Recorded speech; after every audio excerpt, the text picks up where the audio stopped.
Oi, gente, tudo bom?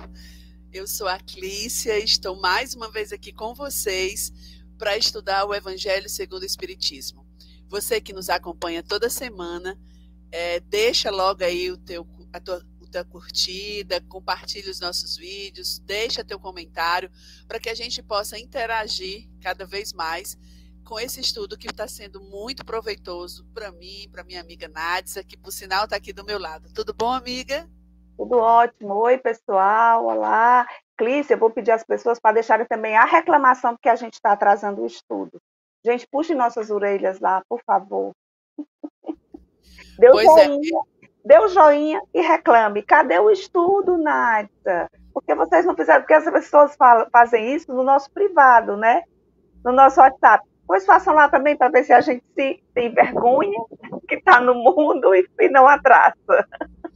pois é, eu já não tenho mais nem cara, porque eu disse que nós não iríamos atrasar mais, não tem nem um mês, e a gente acabou atrasando. Eu vou ficar quieta no meu canto. Mas, gente, é sério, assim, comentem. Algumas pessoas mandam comentários pra gente no WhatsApp, a gente fica super feliz. Mas é legal também deixar o comentário aqui no YouTube. A gente lê os comentários, podem acreditar, a gente lê os comentários e a gente absorve muito do que vocês nos dizem. Deixar aqui ajuda o próprio canal do YouTube, porque a gente usa a versão gratuita, a nos manter aqui, entendeu? Por sinal, se você assiste, mas ainda não segue o nosso canal, se você ainda não está inscrita, gente, perdão, meu gato está apavorado com o punho da rede, socorro. Meu filho é o punho da rede. Desculpa, gente, porque ele está a coisa mais linda aqui, apavorado. Mas vamos lá. Então, assim, quando você se inscreve no nosso canal, quando você compartilha, ou curte, ou comenta, isso passa para o YouTube, né? Que nós estamos tendo certa visibilidade. E aí a gente continua utilizando os recursos gratuitos do canal, né? E aí ajuda, né, claro, a manter o Coletivo Girassóis no YouTube, mas ajuda principalmente a divulgar, disseminar essas reflexões que a gente traz, que tem uma ligação muito direta com as nossas vidas, porque fala a partir do ensinamento de Jesus. Não é porque sou eu, mas é porque a gente está trazendo para vocês esse ensinamento que há mais de 2000 anos está ecoando nos nossos corações e na nossa vida, mas que muitas vezes ainda não foi compreendido, né, e muito menos praticado. Então, a gente precisa estar o tempo inteiro refletindo sobre os ensinamentos, sobre o mandamento que Jesus nos deixou, tá? E uma forma de fazer isso é estudando o próprio Evangelho e associando este Evangelho à nossa vida, porque o Evangelho deve ser lido em primeira pessoa. Ou seja, eu tenho que me perguntar o que este texto fala para mim, o que eu posso tirar de proveito, de lições para a minha transformação moral que me leve a viver em Deus. Então, esta é a proposta do Evangelho segundo o Espiritismo e nós vamos continuar o nosso estudo. Antes de iniciar, claro, a gente sempre faz uma prece para evocar os nossos anjos e os bons espíritos que nos auxiliam. Mas essa parte é com a minha amiga Nádia, que também é a pessoa que vai ler o texto em seguida. Mas antes, vamos lembrar da nossa audiodescrição. Amiga, agora eu ouvi o ventilador, viu? Só para registrar.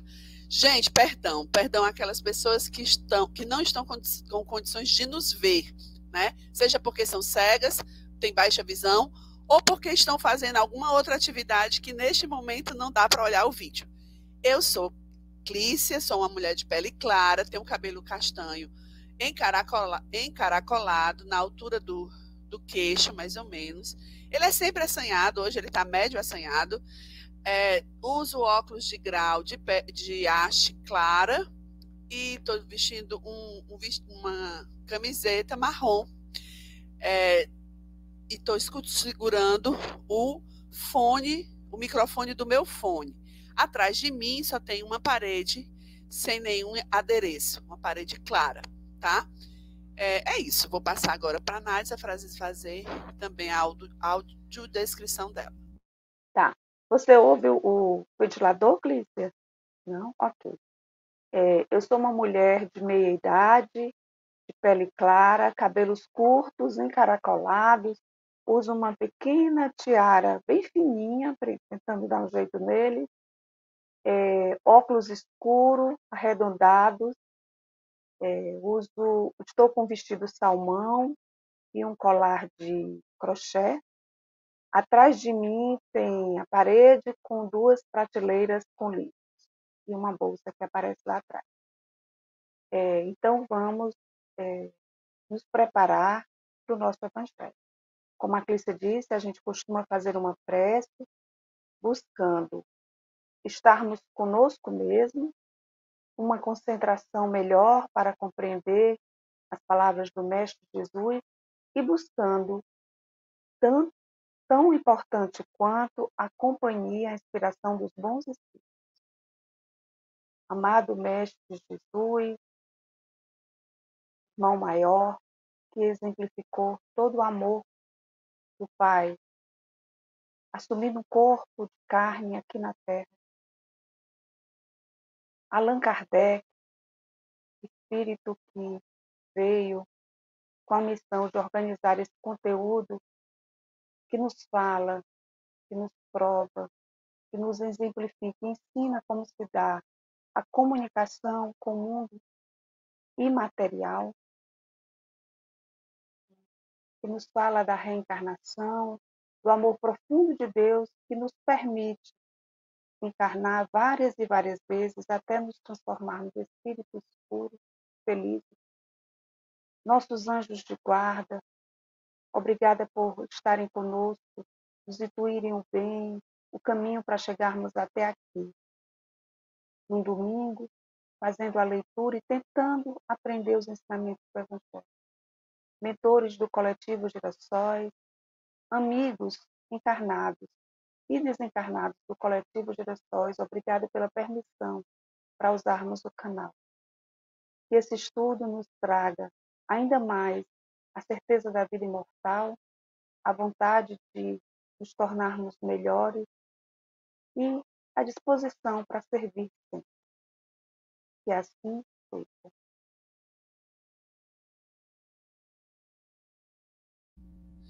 Assim seja. Bem, eu vou colocar agora o texto, tá? Aqui para que a gente possa acompanhar a leitura, que será feita também pela minha amiga Natsa.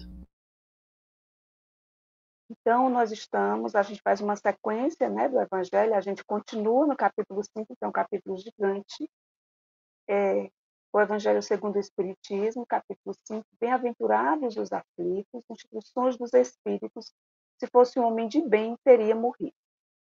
Item 22. Falando de um homem mau, que escapa de um perigo, costumais dizer, se fosse um homem de bem, teria morrido. Pois bem, assim falando, dizeis uma verdade, pois, com efeito, muito a miúde, Deus dá a um espírito ainda jovem nas vias do progresso uma prova mais longa do que a um bom que, como recompensa do seu mérito, receberá o favor de ter sua prova tão curta quanto possível. Assim, quando vos servis daquele axioma, não suspeitais de que proferis uma blasfêmia. Se morre um homem de bem, cujo vizinho é mau homem, logo observai. Antes fosse este, enunciais um grande erro, porque aquele que parte concluiu a sua tarefa, e aquele que fica talvez não tenha iniciado a sua. Por que então havereis de querer que ao mal faltasse tempo para terminá-la e que o outro permanecesse preso à gleba terrestre? Que direis de um prisioneiro, se um prisioneiro que cumpriu a sentença contra ele pronunciada fosse conservado no cárcere, ao mesmo tempo que restituíssem a liberdade um que a esta não tivesse direito? Ficai sabendo que a verdadeira liberdade para o espírito consiste no rompimento dos laços que o prendem ao corpo, e que, enquanto vos achardes na terra, estareis em cativeiro.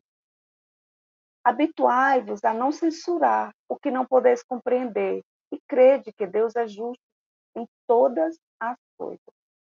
Muitas vezes, o que vos parece um mal é um bem. Tão, tão limitadas, no entanto, são as vossas faculdades que o conjunto do grande todo não apreendem os vossos sentidos obtusos. Esforçai-vos por sair, pelo pensamento, de vossa acanhada esfera, e à medida que vos elevardes, diminuirá para vós a importância da vida material, que nesse caso se vos apresentará como simples incidente no curso infinito de vossa existência espiritual, única existência verdadeira. Fénelon, Sens, 1861. Pode falar. Oi, começo? Pode começar. Só fazer um comentário, parece que Fênelon está impaciente, né? Eu já disse isso para ter, mas vocês são obtusos, limitados. Já estou ficando impaciente com você. Mas assim, Fenelon, quando ele se apresenta aqui como espírito, ele já tem galgado algumas escadas, né? Alguns degraus no progresso dele. E pelo que ele escreveu, não só por essa comunicação, mas por outras, a gente observa já que ele é um bom espírito. Então, impaciência não seria bem o sentimento dele, mas, como um bom espírito, ele fala a verdade. Ele fala e ao a falar a verdade, bate na gente. Porque não alivia, não. a gente tá fora dos eixos, né? Mas ele faz isso com compaixão, com caridade, né? É difícil para a gente pensar isso, né? Porque quando a gente critica alguém, na maioria das vezes, junto com a crítica, mesmo quando a gente tem boa intenção, vai um quê de orgulho, vai um quê de autoritarismo, né? Vai um quê de... Mesmo que você faça um esforço para não, mas vai um quê de superioridade, né? E a gente não consegue imaginar alguém, né, fazendo uma crítica, mas se mantendo indulgente, se mantendo caridoso de uma maneira geral, né, se mantendo paciente com aqueles que ainda estão no processo dessa caminhada, que é uma caminhada boa, importante, porque é de autoconhecimento e de conhecimento de Deus, nosso Pai, mas que para a gente se tornou muito árdua, porque nós, em alguns momentos de nossas existências terrenas e fora daqui também, resolvemos ser rebeldes à lei de Deus. E aí a gente meio que está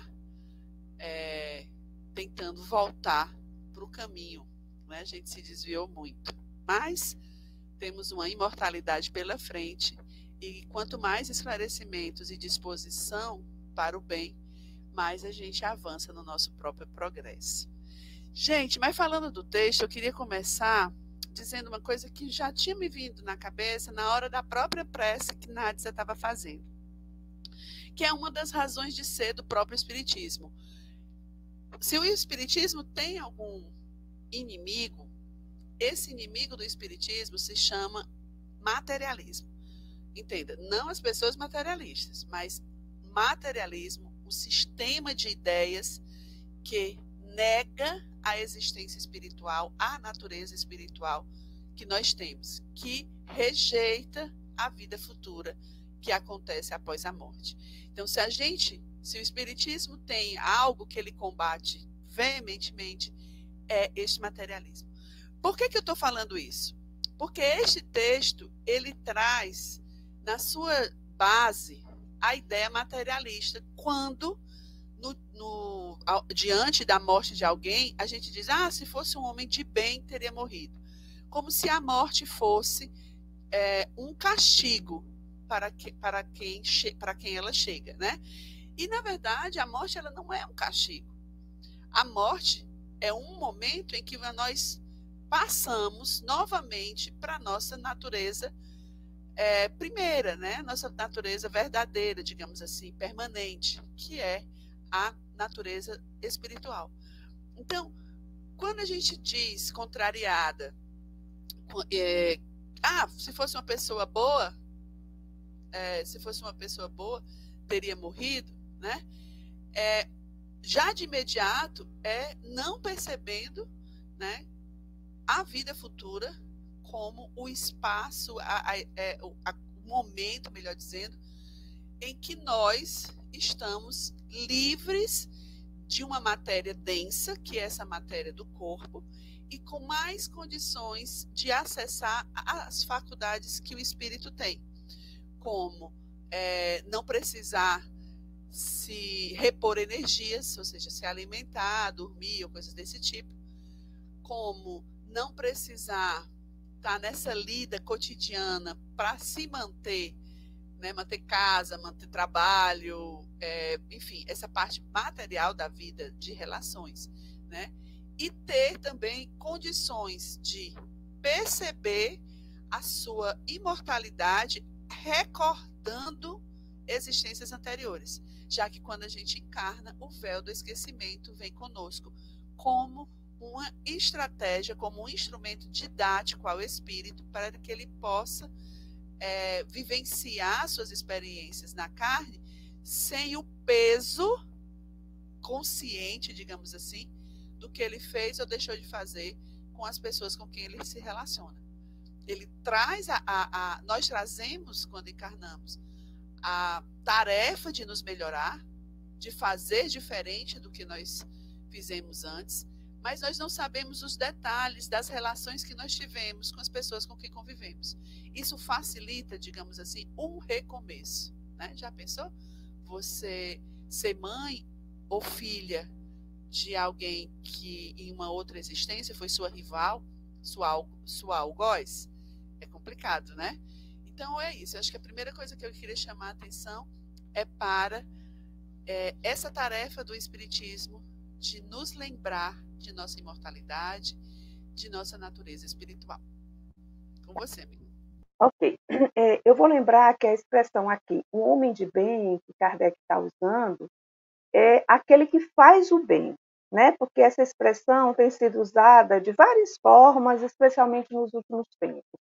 Esse homem de bem aqui é aquele que faz o bem, o contrário do mal, que tem um caráter ruim, que é maldoso, que faz maldade, tá certo? Então, diz assim, temos um capítulo no Evangelho, né, que é o homem de bem, que é um capítulo lindo, lindo, lindo, lindo, lindo, mas que ainda o objetivo, né, Kardec diz nesse capítulo que é o objetivo da gente conseguir pelo menos algum daqueles itens que ele cita lá, e que é o espírito perfeito, né, se transformar naquele homem de bem ali. Mas esse homem de bem aqui é o que faz o bem, somos nós tentando fazer o bem, tá certo?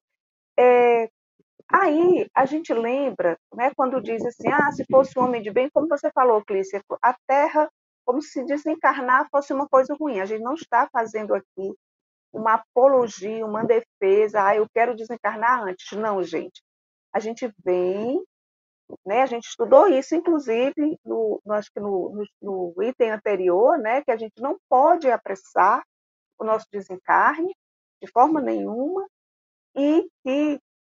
mas vamos lembrar o objetivo da reencarnação na Terra. Aqui é um planeta de expiação e a gente tem as nossas missões pessoais, particulares, normalmente com o nosso núcleo, né? A gente vem aqui, como eu gosto de dizer, e uma vez uma pessoa que nos assiste até não entendeu, fez uma pergunta errada, eu digo de brincadeira, a gente está aqui para fazer amigos, a gente não veio para fazer o mal, a gente veio para ser pessoas melhores do que encarnamos, a gente tem que sair dessa encarnação melhor do que chegou, né? A gente tem que desencarnar um espírito melhor do que o espírito que encarnou. E aí, quando a gente diz aqui, né, antes fosse ele do que eu, né, essa coisa assim, eu digo antes fosse ele, várias coisas me vêm na cabeça, Clícia. Primeiro, o que você já mencionou, é como se eu não acreditasse na vida espiritual, né, porque eu não quero ir para lá porque eu não acredito. É como se eu desconhecesse a vida espiritual, ou eu acredito, mas considero ruim, porque antes ele do que eu, né? Eu não quero ir, então que vá ele, porque eu deve ser um lugar ruim. Se eu acredito, é um lugar ruim. E prova outra coisa que me chama, fala mais assim, mais profundo em mim, o nosso egoísmo. Porque se é uma coisa que eu considero ruim ou que eu não acredito, eu desejo para o outro, eu não desejo para mim. E aquele ensinamento lá de Jesus é desejar para o irmão o mesmo que você deseja a você, passar pelo seu irmão como se fosse para você. A gente ainda é muito egoísta, né? Porque a gente diz assim, ainda bem que não foi o meu filho, ainda bem que foi o filho do conhecido, ou do vizinho, ou sobrinho, ou sei lá quem. Eu ainda não desejo para o outro o que eu desejo para mim e para o meu filho. É muito egoísmo, gente, ainda da gente, né? Pode falar. Egoísmo, né? Que é um vício que a gente precisa combater cotidianamente, porque é ele um dos nossos grandes atrasos no caminho para a felicidade plena, que é a felicidade de quem vive em Deus. E também tem nessa fala, né? Que se fosse um homem de bem teria morrido, tem, de certo modo, também uma certa ignorância, né? Ignorância no sentido de desconhecimento, né? Por exemplo, da reencarnação como uma lei da natureza, né? Mesmo que você diga não acredito, a reencarnação ela é da natureza do espírito, ela comanda, digamos assim, parte do nosso progresso. Nosso progresso vai acontecendo à medida que nós encarnamos para vivenciar a experiência na carne, seja na Terra, seja em outro planeta. E no texto, logo de imediato, ele diz assim: Deus dá a um espírito, ainda jovem nas vias do progresso, uma prova mais longa do que a um bom, que como recompensa do seu mérito receberá o favor de ter sua prova tão curta quanto possível. Ele está fazendo uma referência aqui às existências, né, corpóreas. Primeiro, que Deus passa o tempo inteiro criando. Deus não para de criar. Então, se Deus não para de criar, espíritos novos, vamos dizer assim, ou melhor dizendo, espíritos no estágio primitivo, porque novo e velho tem uma relação temporal, e como imortais nós não temos esse tempo marcando a nossa vida, né? Mas Deus então cria. Então, os espíritos, eles estão sendo criados direto. E eles têm, portanto, níveis distintos de progresso, né? Alguns já vivenciaram mais existências, aproveitando ou não, mas já vivenciaram mais existência do que outros jovens, vamos dizer assim, como é o termo que Fenelon usa aqui, né? Para ser um termo didático para a gente. Então, quando o espírito é considerado bom, é porque ele já alcançou alguns níveis do seu progresso. Então, as existências em um planeta de expiações e provas como o nosso começam a ser, vão rareando, né? Porque esse espírito, na medida que ele vai progredir, vai chegar um momento que ele não vai mais ter que encarnar em um planeta de expiações e provas. Ele vai para o planeta regenerador e, posteriormente, a um planeta feliz ou um planeta celeste, né? Que são os níveis, vamos dizer assim, da escala planetária que Kardec organizou com os espíritos para que a gente pudesse entender que no universo inteiro os planetas eles são utilizados conforme a necessidade das almas, né? Da necessidade de progresso. Então, o que é que ele está dizendo aqui? Olha, é possível que um jovem espírito, ou seja, que tenha ainda poucas encarnações, ou que ainda esteja pelejando para o seu progresso, porque se desviou consideravelmente das leis de Deus, ele fique mais tempo, para que ele possa aqui, né, digamos assim, ter uma aula de reforço para a sua moral e para a sua inteligência, né? Então, estar na Terra, encarnar na Terra é uma dádiva, é um presente que Deus nos dá quando Ele nos perdoa e nos dá outra oportunidade. Mas estando aqui, há também, vamos dizer assim, uma certa prisão do espírito, porque fica preso num corpo que, vamos dizer, limita suas faculdades. E viver as vicissitudes do nosso planeta, que é lindo na sua natureza, mas tem uma natureza inclemente, porque a natureza, a chuva em demasia, a seca, ou a própria cadeia alimentar que existe na natureza, não se preocupa, mil aspas para essa frase, né? Se você é uma pessoa boa ou se você é uma pessoa não tão boa. Se o leão tiver com fome e for você, a única coisa que ele tiver para comer, ele não vai perguntar, você faz o bem? ou você faz o mal, porque eu só vou comer quem faz o mal. Na verdade, ele vai agir da maneira instintiva dele. Como também as chuvas, a seca, não poupa as pessoas por elas fazerem o bem ou por elas não fazerem o bem. Que pese nossas interferências no meio ambiente, tá, gente? Nós interferimos no meio ambiente de um jeito muito complicado, que hoje nós sofremos com as consequências, né, de um desequilíbrio no planeta, do ponto de vista da natureza. Então, o espírito jovem, que ainda tem muito por progredir, fica mais tempo. E aquele que já, de algum modo, cumpriu a tarefa daquela existência, vai mais rápido, né? Termina mais rápido o seu ciclo nesta existência, para que ele possa voltar à condição de desencarnado, refletir sobre si na relação com Deus e se preparar para uma nova existência, que pode ser mais dura ou mais leve, conforme as necessidades que ele julga para a próxima existência. Amiga? Eu vou continuar aqui no texto e no parágrafo 2, né, ainda no parágrafo 2, né, quando ele fala do prisioneiro, né? Então, significa, Nádia, que, de fato, na erraticidade, sem estar encarnado, o espírito viaja, é livre? Sim, é isso mesmo, somos livres. A literatura espírita tem vários relatos sobre isso.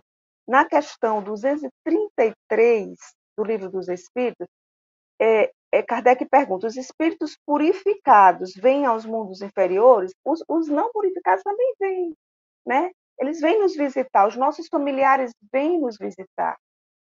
O nosso anjo da guarda está conosco. Os que não são bons também vêm nos visitar. Mas para essa pergunta 233, a resposta é: fazem-no frequentemente, com o fim de auxiliar no progresso, ou seja, são livres. Eles vão de um mundo a outro.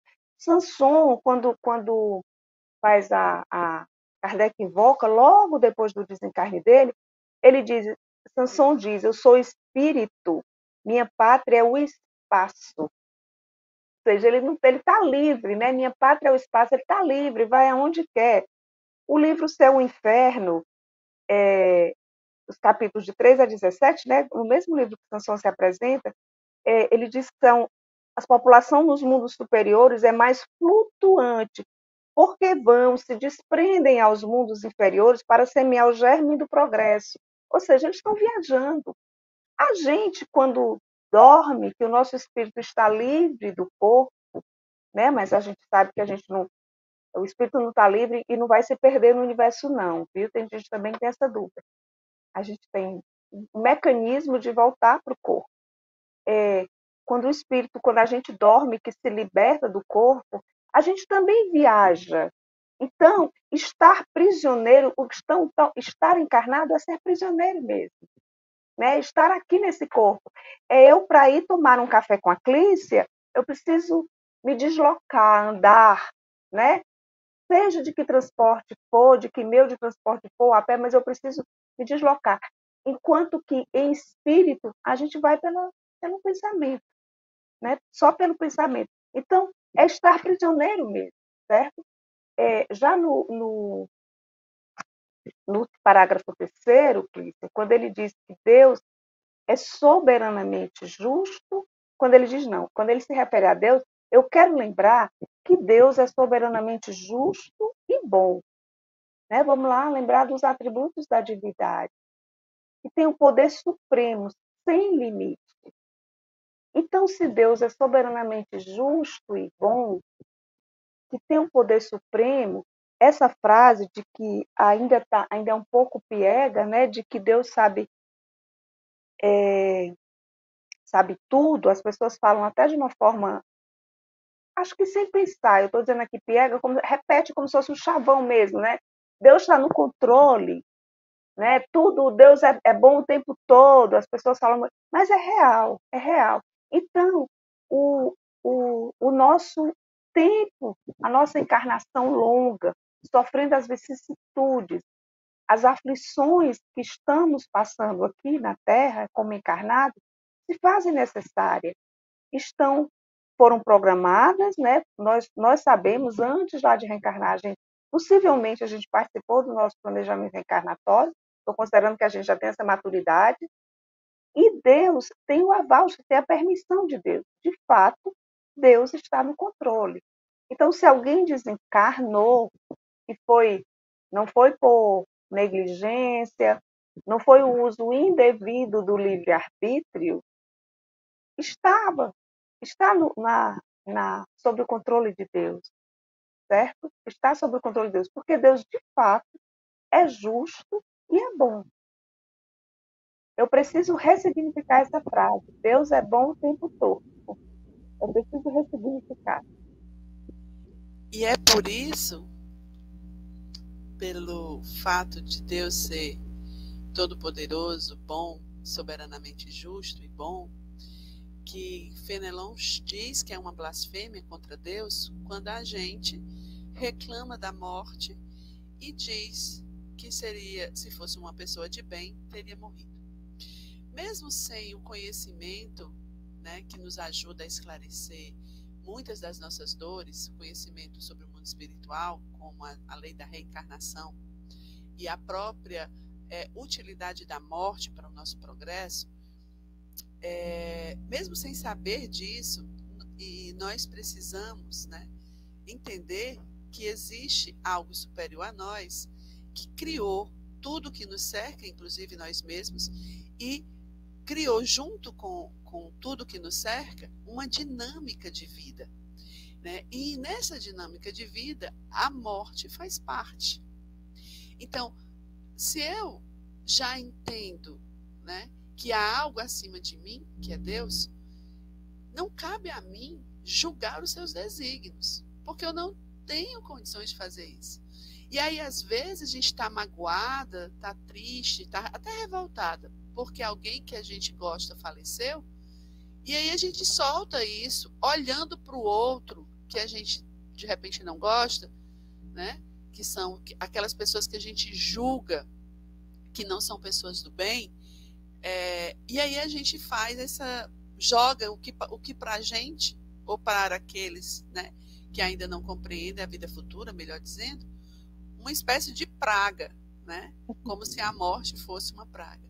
Então, é isso que Fenelon também fala no texto. Ele diz que, mesmo sem perceber, a pessoa está blasfemando, porque, gente, olha, existem os equívocos que a gente comete de maneira consciente, esses são os mais graves. Eu sei que o que eu estou fazendo é errado, mas mesmo assim eu faço. Isso vai, no futuro, trazer uma consequência mais grave, porque a nossa consciência vai lembrar, eu sabia que era errado, mas fiz. Mas, apesar desse tipo de erro, existe um outro erro que a gente comete por pura ignorância, por pura falta de conhecimento, né? Mas não deixa de ser erro. Pode ter uma consequência mais branda, porque quanto mais conhecimento você tem, mais você é cobrado. Mas aquela pessoa que, de repente, não acredita na existência de Deus, não entende a existência dele, blasfema contra ele quando ignora sua existência. Por que ele blasfema? Porque se acha acima, com orgulho acima. Por quê? Porque, gente, você olha para o que nos cerca, os planetas, a natureza em seus pequenos detalhes. Não foi o ser humano que criou. Algo criou isso. E é algo acima da gente, muito além da gente, né? E se a gente não consegue reconhecer isso, a gente precisa revisar aí os nossos valores e o que é que a gente está dando tanta importância a nós, né? A nós mesmos, a raça humana. Mas e aquele que acredita em Deus, que já sabe que ele existe, blasfeme também, quando quer dizer que está errado um desígnio do Pai. Mas ele sabe tudo, muito mais do que a gente. Estava, como ele disse a Jó, né? Onde você estava quando eu criei as estrelas, né? Ou seja, nós começamos agora, quando ele é o início de tudo. Então, há uma blasfêmia aí, motivada muitas vezes pela dor que provoca uma revolta em nós. E essa revolta não é provocada, melhor dizendo, pela dor em si, mas pela nossa reação a ela, ou seja, a nossa reação orgulhosa diante daquela dor que nós estamos sentindo.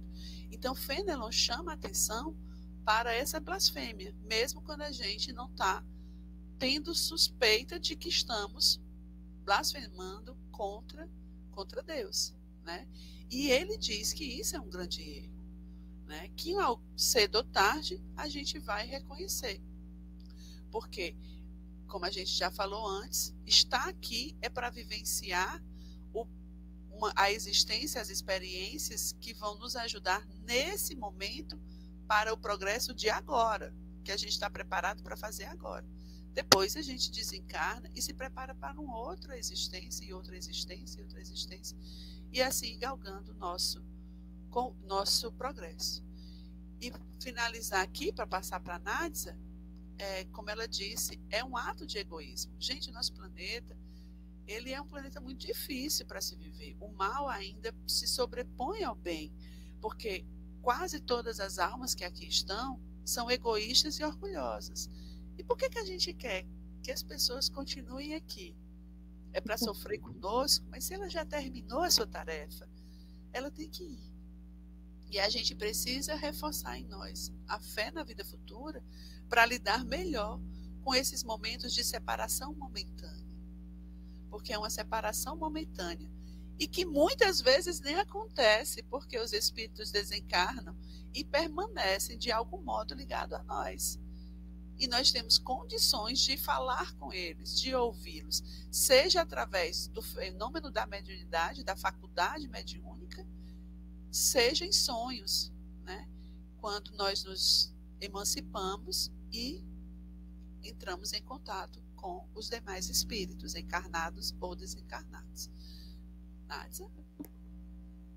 Eu já quero, aqui minha última observação do texto, né, no quarto parágrafo, com convite de Fenelon, né, ele fica nos convidando para a gente sair dessa esfera pequena, né, dessa limitação de sentidos, porque são muito limitados, né, pela condição do encarnado mesmo, né, para que a gente amplie a nossa percepção, e quem nos dá essa percepção ampliada, quem permite essa ampliação da percepção, é justamente a certeza da vida imortal, né, das várias reencarnações, do mundo da erraticidade, e a certeza da comunicação, que é uma das bases do Espiritismo, a comunicação entre os vários mundos, né, entre o mundo material e o mundo espiritual. É essa certeza dessa convivência integral com os espíritos, né, e que consegue ampliar a nossa percepção, né, de que Deus nos criou imortais, com várias e várias oportunidades, e que o amor, apesar do nosso apego, e eu falo isso para mim, quem me conhece pessoalmente sabe o tanto que eu sou apegada às pessoas, apesar do nosso apego às pessoas, 100 anos, uma encarnação, é como disse a Cleice, é um tempo pequeno. A gente é tão imediatista que a gente acha que um ano demora muito, né? Alguém da nossa família vai passar um ano fora da nossa cidade. E um ano demora muito. É piscar de olho.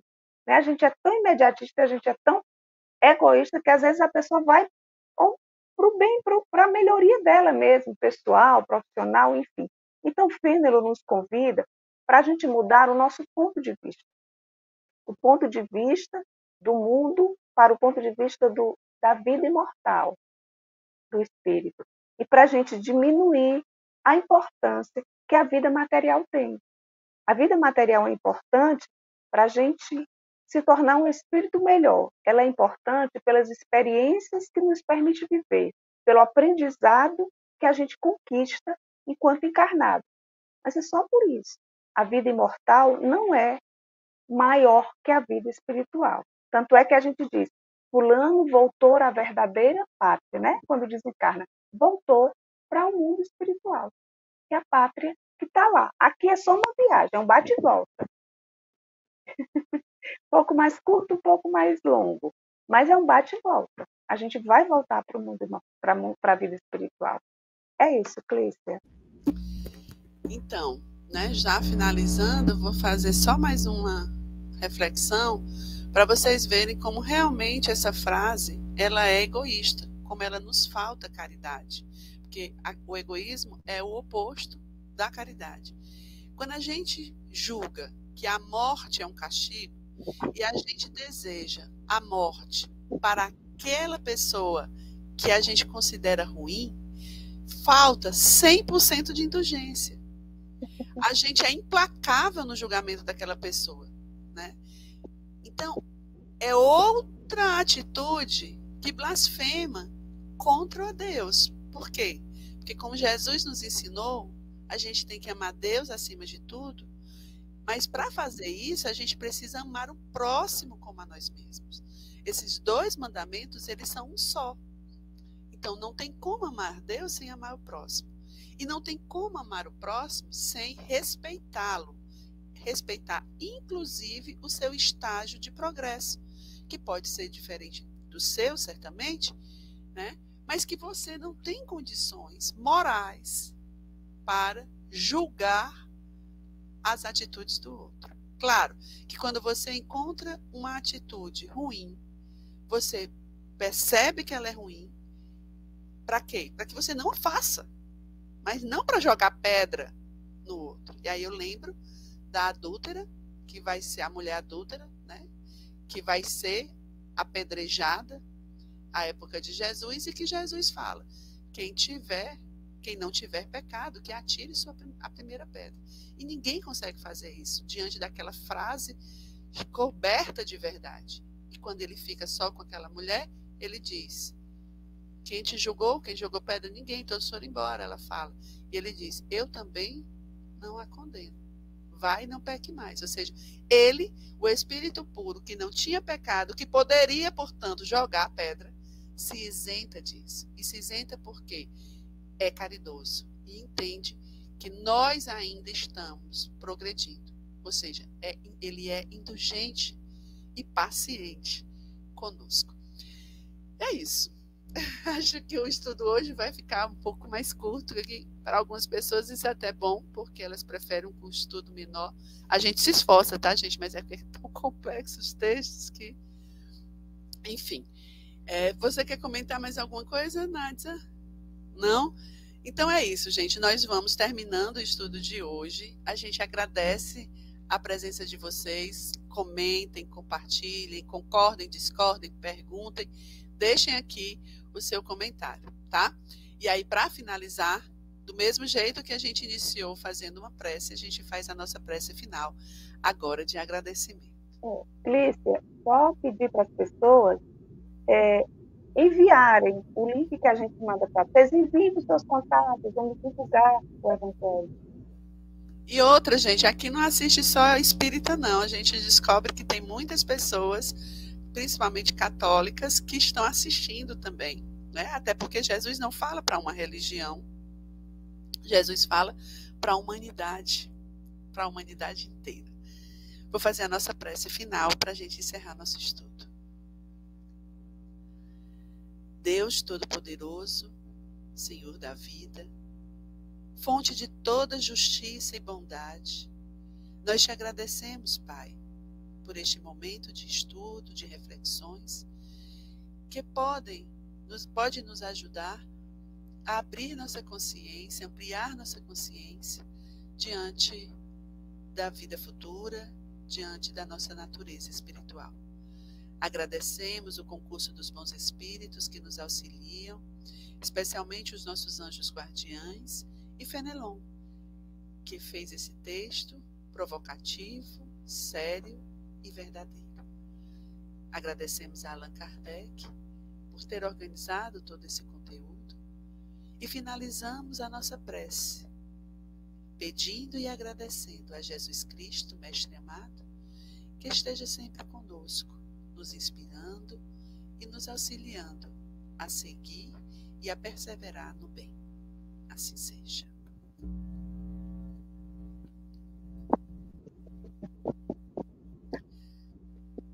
E é isso, gente. Um super beijo e até a próxima semana. Tchau, tchau. Tchau, Clícia. Até mais, amiga. Tudo de bom.